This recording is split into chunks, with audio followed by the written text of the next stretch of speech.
ನಾವಾಗಲೇ ಹೇಳಿದಂತೆ ಮಧ್ಯಪ್ರಾಚ್ಯ ಯುದ್ಧ 32ನೇ ದಿನಕ್ಕೆ ಕಾಲಿಟ್ಟಿದೆ. ಈ ನಡುವೆ ಅಮೆರಿಕಾದವರು ಭೂದಾಳಿಯನ್ನು ಮಾಡ್ತಾರೆ ಅಂತ ಕಳೆದ 3 ದಿನಗಳಿಂದಲೂ ನಿಮಗೆ ಮಾಹಿತಿ ಕೊಡ್ತಾ ಇದ್ದೀವಿ. ಸಿದ್ಧತೆ ಏನೋ ನಡೆದಿದೆ, ಆದರೆ ಇನ್ನೂ ಟ್ರಂಪ್ ಅವರಿಂದ ಯಾವುದೇ ಸಿಗ್ನಲ್ ರವಾನೆ ಆಗಿಲ್ಲ.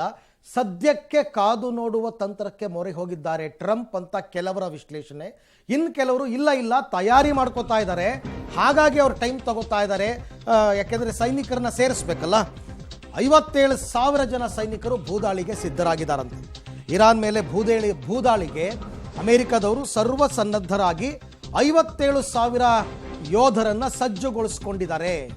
ಅಷ್ಟೇ ಅಲ್ಲ, ಶೀಘ್ರದಲ್ಲೇ ಇನ್ನೂ 10,000 ಸೈನಿಕರು ಆಗಮಿಸಲಿದ್ದಾರೆ ಅಂತಕ್ಕಂಥ ಮಾಹಿತಿ. ಇರಾನ್ ಅಮೆರಿಕ ನಡುವೆ ಸಂಧಾನ ಆಗದಿದ್ದರೆ ಭೂದಾಳಿ ಫಿಕ್ಸ್ ಅಂತ ಹೇಳ್ತಾ ಇದ್ದಾರೆ. ಈ ನಡುವೆ ಕೊನೆಯ ಒಂದು ಲಾಸ್ಟ್ ವಾರ್ನಿಂಗ್ ಕೂಡ ಕೊಟ್ಟಿದ್ರು ಟ್ರಂಪ್. ಏನಂತ ಅಂದರೆ ಹೊರ್ಮುಜ್ ಜಲಸಂಧಿಯನ್ನು ಮುಕ್ತಗೊಳಿಸಿ ವ್ಯಾಪಾರಕ್ಕೆ ಅಂತ. ಬಟ್ ಅದ್ಯಾವುದಕ್ಕೂ ಇರಾನ್ ತಲೆ ಕೆಡಿಸ್ಕೊಂಡಂಗೆ ಕಾಣಿಸ್ತಾ ಇಲ್ಲ. ಅಮೆರಿಕದವರು ಮೇಲಿಂದ ಮೇಲೆ ಎಚ್ಚರಿಕೆ ಕೊಡ್ತಾ ಇದ್ರು, ಡೋಂಟ್ ಕೇರ್ ಅನ್ನೋ ರೀತಿಯಲ್ಲಿದ್ದಾರೆ. ಯಾಕೆ ಅಂತಂದರೆ ಅವರು ಕೂಡ ಎಲ್ಲ ರೀತಿಯಲ್ಲೂ ರೆಡಿಯಾಗಿದ್ದಾರೆ. ಇವರು 57,000 ಜನರನ್ನ ರೆಡಿ ಮಾಡಿದ್ರೆ ಅವ್ರು ಇರಲ್ವಾ, ಅವರು ತಯಾರಿ ಮಾಡ್ಕೊಂಡಿದ್ದಾರೆ. ಆಲ್ರೆಡಿ ಹೇಳಿದ್ದಾರೆ ಅವರು, ಬನ್ನಿ ಕಾದಿದೆ ನಿಮಗೆ ಅಂತಂದ್ಬಿಟ್ಟು. ಹಾಗಾಗಿ ಸ್ವಲ್ಪ ಬಟ್ ಕೆಲವರು ವಿಶ್ಲೇಷಣೆ ನಾನು ನೋಡ್ತಾ ಇದ್ದೆ. ಅವರು ಹೇಳೋ ಪ್ರಕಾರ ಈ ಟ್ರಂಪ್ ಕದನ ವಿರಾಮ ಘೋಷಣೆ ಮಾಡಿರೋದು, ಇದೆಲ್ಲ ಮಾಡಿರೋದು ಎಲ್ಲ ಬೇಕು ಅಂತಲೇ ಮಾಡಿರೋ ಪ್ಲ್ಯಾನ್ ಇದು. ಅವರು ಸ್ವಲ್ಪ ಟೈಮ್ ತೊಗೊಂಡ್ರು ಇದೆಲ್ಲವನ್ನು ಸಿದ್ಧತೆ ಮಾಡ್ಕೊಳ್ಳೋದಕ್ಕೆ. ಆಮೇಲೆ ಆರಂಭದಲ್ಲಿ ಈಗ ಕಳೆದ 20-25 ದಿನ ಏನು ಇರಾನ್ ದೊಡ್ಡ ಮಟ್ಟದಲ್ಲಿ ದಾಳಿ ಮಾಡ್ತಲ್ಲ ಕೊಲ್ಲಿ ರಾಷ್ಟ್ರಗಳ ಮೇಲೆ, ಇಸ್ರೇಲ್ ಮೇಲೆ, ಮಾಡಲಿ ಅಂತಲೇ ಬಿಟ್ರಂತೆ ಅಮೆರಿಕದವರು.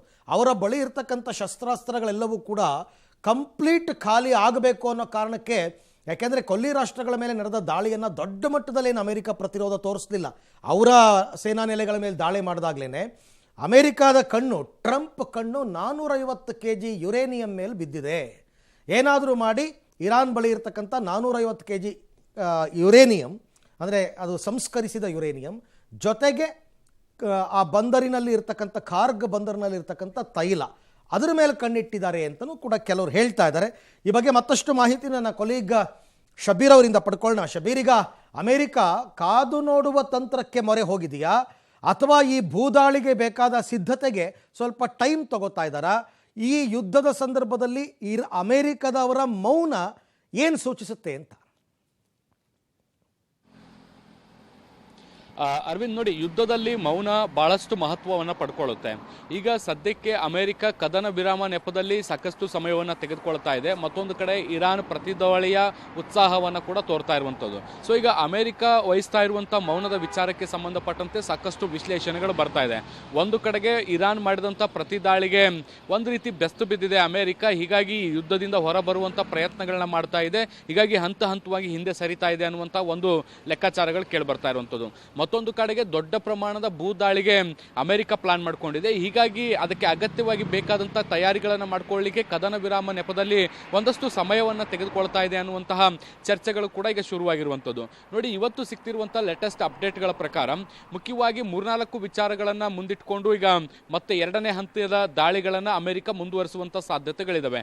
ಒಂದನೇದ್ದು ಕಾರ್ಗ್ನಲ್ಲಿರುವಂತಹ ಕಚ್ಚಾ ತೈಲ ಸಂಪನ್ಮೂಲವನ್ನು ಗುರಿಯಾಗಿಸ್ಕೊಂಡು ಅದನ್ನು ನಿಯಂತ್ರಣಕ್ಕೆ ತೆಗೆದುಕೊಳ್ಳುವಂಥ ನಿಟ್ಟಿನಲ್ಲಿ ದಾಳಿಗಳಾಗ್ಬೋದು. ಇದರ ಜೊತೆಗೆ ಮುಖ್ಯವಾಗಿ ಈ ಯುರೇನಿಯಂ ಏನಿದೆ ಇರಾನ್ನಲ್ಲಿ, ಅದನ್ನು ನಾಶಪಡಿಸುವಂಥದ್ದು ಅಥವಾ ಅದನ್ನು ವಶಕ್ಕೆ ತೆಗೆದುಕೊಳ್ಳುವಂಥ ಲೆಕ್ಕಾಚಾರವನ್ನು ಕೂಡ ಮತ್ತೊಂದು ಕಡೆ ಇಟ್ಕೊಂಡಿರುವಂಥದ್ದು. ಇದ್ರ ಜೊತೆಗೆ ವಿದ್ಯುತ್ ಘಟಕಗಳು ಮತ್ತು ಉಪ್ಪು ನೀರಿನ ಸಂಸ್ಕರಣಾ ಘಟಕಗಳು, ಹೀಗೆ ಇರಾನ್ನ ಜೀವನಾಡಿಯಾಗಿರುವಂಥ ಪ್ರತಿಯೊಂದು ಅಂಶವನ್ನು ಕೂಡ ದಾಳಿಗೆ ಗುರಿಪಡಿಸುವಂಥ ಲೆಕ್ಕಾಚಾರವನ್ನು ಇಟ್ಕೊಂಡಿದೆ. ಹೀಗಾಗಿ ಸರಿಸುಮಾರು 57,000 ಸೈನಿಕರ ಜೊತೆಗೆ ಅತ್ಯಾಧುನಿಕ ಯುದ್ಧ ವಿಮಾನಗಳು ಮತ್ತು ಯುದ್ಧ ನೌಕೆಗಳನ್ನು ಈಗಾಗಲೇ ಇರಾನ್ನ ಸುತ್ತಮುತ್ತಲಿನ ಪ್ರದೇಶಕ್ಕೆ ರವಾನೆ ಮಾಡಿದೆ. ಯಾವಾಗ ಬೇಕಾದರೂ ಕೂಡ ದಾಳಿ ಆಗಬಹುದು. ಈಗಾಗಲೇ ಸಂಪೂರ್ಣವಾಗಿ ಸಿದ್ಧವಾಗಿದ್ದಾರೆ. ಅಮೆರಿಕ ಅಧ್ಯಕ್ಷ ಡೊನಾಲ್ಡ್ ಟ್ರಂಪ್ ಅವರ ಒಂದು ಅನುಮೋದನೆಗೆ ಈಗ ಕಾಯ್ತಾ ಇರುವಂಥದ್ದು. ಟ್ರಂಪ್ ಅವರು ಓಕೆ ಅಂದರೆ ನೆಕ್ಸ್ಟ್ ಮಿನಿಟಲ್ಲೇ ಇರಾನ್ನ ಮೇಲೆ ಅತಿ ದೊಡ್ಡ ದಾಳಿ ಆಗುವಂಥ ಸಾಧ್ಯತೆಗಳಿದ್ದಾವೆ. ಕೇವಲ ಒಂದು ದಾಳಿಗಳಿಗೆ ಮಾತ್ರ ಸೀಮಿತ ಆಗಿಲ್ಲ. ನೋಡಿ, ಇಷ್ಟು ದಿನ ನಾವು ಗಮನಿಸಿದ್ವಿ, ಕೇವಲ ಯುದ್ಧ ನೌಕೆಗಳ ಮೂಲಕ, ಅಂದರೆ ನೌಕಾ ಸೇನೆಯ ಮೂಲಕ ಕೆಲವು ದಾಳಿಗಳಾದರೆ ಬಹುತೇಕ ವೈಮಾನಿಕ ದಾಳಿಗಳನ್ನು ಕೂಡ ನಾವು ಗಮನಿಸಿದ್ವಿ. ಆದರೆ ಏಕಕಾಲದಲ್ಲಿ ಈ ಬಾರಿ 3-4 ಆಯಾಮದಲ್ಲಿ ದಾಳಿ ಆಗುತ್ತೆ. ಯುದ್ಧ ನೌಕೆ ವೈಮಾನಿಕ ದಾಳಿಯ ಜೊತೆಗೆ ಯುದ್ಧ ನೌಕೆಗಳನ್ನ ಬಳಸ್ಕೊಳ್ತಾರೆ. ಭೂಸೇನೆಯೂ ಕೂಡ ಸಿದ್ಧವಾಗಿದೆ, ಅದು ಕೂಡ ದಾಳಿಯನ್ನು ನಡೆಸಬಹುದು. ಇದ್ರ ಜೊತೆಗೆ ಮಿಸೈಲ್, ಡ್ರೋನ್, ಹೀಗೆ ಬೇರೆ ಬೇರೆ ಹಂತಗಳಲ್ಲಿ ಬೇರೆ ಬೇರೆ ಆಯಾಮಗಳಲ್ಲಿ ಏಕಕಾಲದಲ್ಲಿ ದಾಳಿಯನ್ನು ನಡೆಸಲಿಕ್ಕೆ ದೊಡ್ಡ ಪ್ರಮಾಣದ ತಂತ್ರವಂತರು ನಡೀತಾ ಇದೆ. ಸೊ ಹಾಗಾಗಿ ಅಮೆರಿಕ ಸಮಯ ತೆಗೆದುಕೊಳ್ತಾ ಇರುವಂತಹ ಸಾಧ್ಯತೆಗಳು ಕೂಡ ಇದೆ.